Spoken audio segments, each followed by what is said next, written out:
അമ്പു ഇന്ന് എവിടെ പോണ്? ആന വണ്ടി പോണാ? എപ്പോ പോണ്?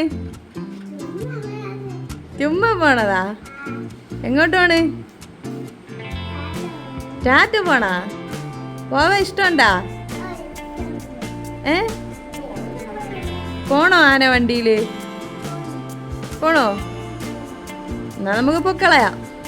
ഹായ് ഗൈസ്, അപ്പം ഇന്ന് ഈ കുഞ്ഞൻ പത്രോസിൻ്റെ ആഗ്രഹം സാധിക്കാനുള്ളൊരു യാത്രയാണ് കേട്ടോ.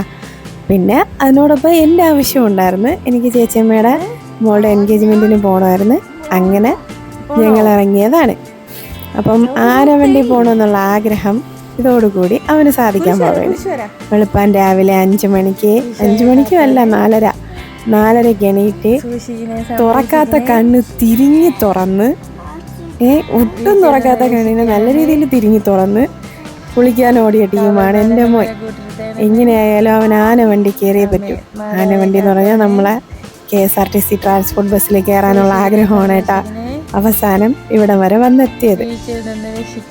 ഇതിൽ യാത്ര പോകുമ്പം എണീറ്റൊരു കുരിശുവരെ മുഖ്യം ബിഗിലെ എന്ന ആപ്തവാക്യം എനിക്കുണ്ടാവാറുണ്ട്.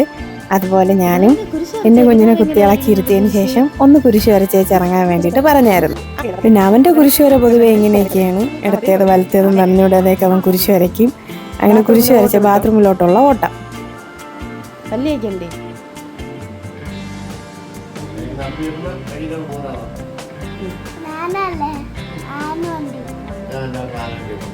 നല്ല ഉറക്കത്തിൽ ആന വണ്ടി പോണ്ടേടാന്ന് പറഞ്ഞ് കണ്ണ് തിരിഞ്ഞ് എഴിച്ചതാണ്. വാ വിട്ടോ, ബാത്റൂമിലോട്ട് വിട്ടോ, ഓടിക്കോ. ടൈം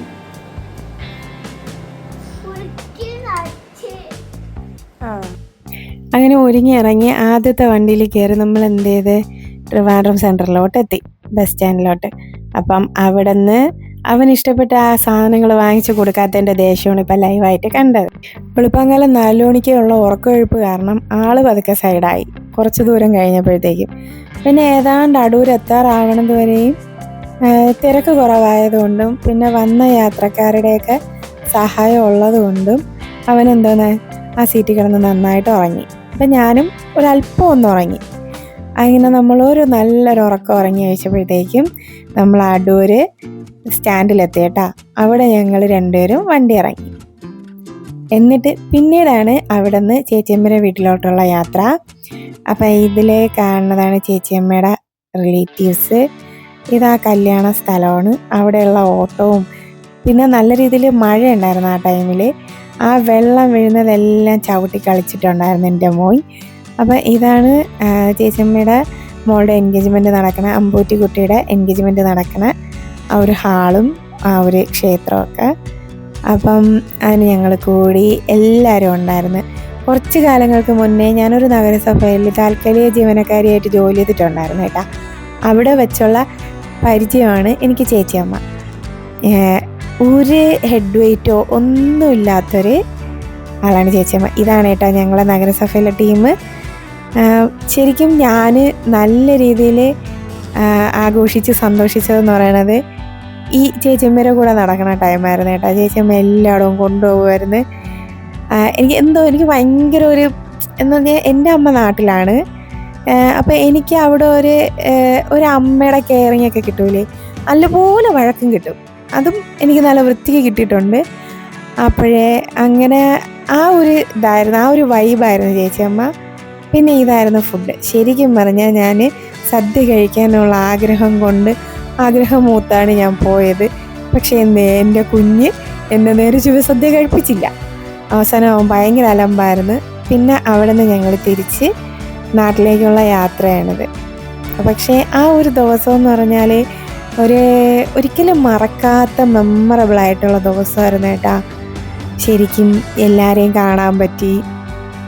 ആദ്യമായിട്ടുള്ള എൻ്റെ യാത്രയാണ് എൻ്റെ കുഞ്ഞിനെയും കൊണ്ട് ഇത്രയും ദൂരോട്ട്.